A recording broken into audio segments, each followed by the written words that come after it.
Hello, good morning and Tuesday. This is just a video with no references because reading the comments from last night I feel inspired to go back to an old concept. The concept of... got to remember it first. Tragedy of the Commons. Let's start with an opening fact that most of the world's population now live in cities. That's to be really understood because there's lots of effects that flow from it. In the old days, let's say I'll put out what I wanted to really put out in this video first. So I've done that, and if I waffle on about other things, it's either good or bad. You've got on one side a kind of, let's call it a village mentality, and on the other side a city mentality.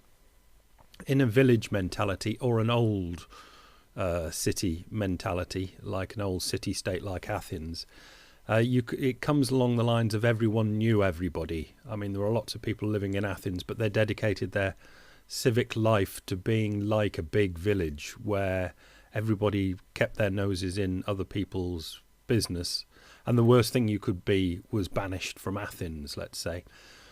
And in any sort of a village, even a modern village where everyone knows everybody else's business, the worst thing you can do is do something wrong that goes against the grain of the mentality of the village, because if you get caught out, they all will remember for the rest of their lives, and they kind of won't let you ever forget.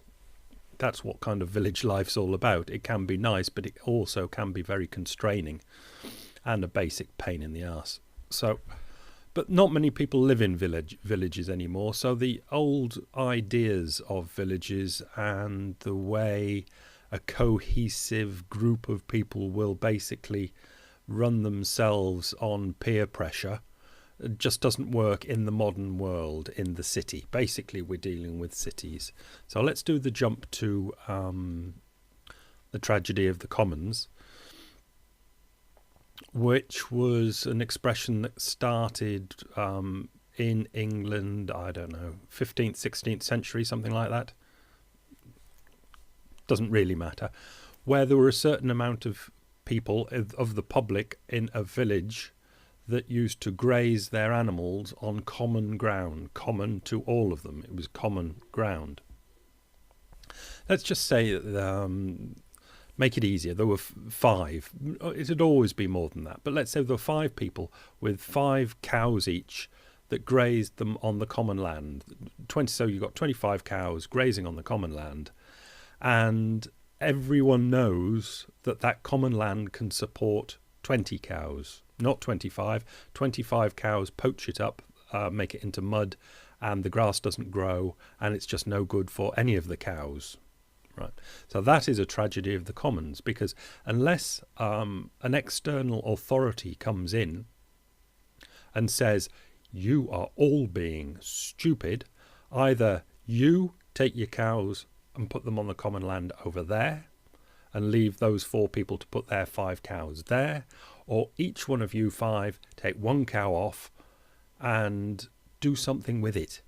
And when they go, what can we do with 1 cow each? Selling into a fire sale market of cows tells them exactly what to do with their cows. And that's where you get authority coming in and sorting things out. There are many things in this life that people left to their own devices with not democratic, but with equal rights, like the 5 of them had the equal rights to put their 5 cows on, will put their 5 cows on.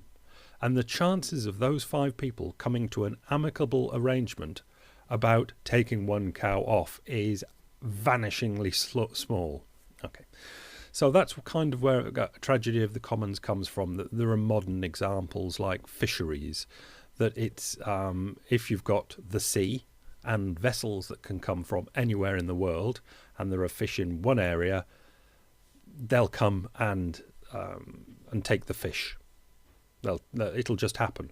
One country, even if it's the closest country, that doesn't have control over that fishing ground because it's outside their 200-mile radius or whatever.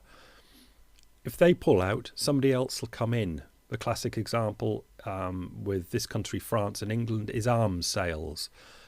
Cameron just went to Bahrain to sell whiz-bangs to the Bahrainis, although they're nasty people. What happened? You can say to Cameron, well, what are you doing? Don't sell them. Make and he'll say, well, if we don't, the French will. It's that sort of thing is the tragedy of the commons. And that's kind of where we live in so many examples of our daily life. And not only that, but we live in big cities with those sort of things going on, where you don't have the peer pressure of the village or the regulated city-state. You can basically get away with murder if you can get away with murder. And this is the point that I wanted to put on, that I put in a comment to Sir William Fahlberg yesterday. It's stupid not to try and get away with murder if you can get away with murder. All right, killing people, that's a bit different, but really screwing somebody for a worthwhile amount of money, you're mad not to do it. It's the logical thing to do if you can get away with it. And generally, in the past, if you got caught, you got banished from the city-state, which was the worst thing possible, or the village got to find out and you were ostracised for the rest of your life if you got caught doing something really wrong. Now, everybody living in cities, you just move 10 miles up that way and you've got a completely new circle of friends, even if you have to move from, if you got caught really screwing somebody. Generally in a city, you don't have to move at all either. So this is kind of the life that we've got.